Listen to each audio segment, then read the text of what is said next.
Excited na ang fans ni James Reid na mapanood siyang umarte sa telebisyon. Excited na nga silang makita kung sino-sino rin ang mga makakasama ni James sa pagbabalik teleserye niya.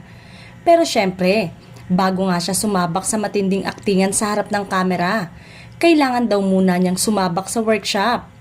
I need it for sure, maybe just like a refresher but yeah. Nakangiting sabi ni James sa ginanap na intimate chikahan with piling-piling showbiz press. Of all the actors, actresses na napitch nila sa akin, it would be an honor to work with them. First time ko silang makaka-work, say lang ni James. So, sorpresa muna ang magiging leading lady niya. At kung sino man yon, for sure, bongga siya dahil siya daw ang napili. Of all the actors, actresses na napitch nila sa akin, it would be an honor to work with them. Samantalang, may gagawin ding album si James na bagong-bago sa pandinig ng mga fans.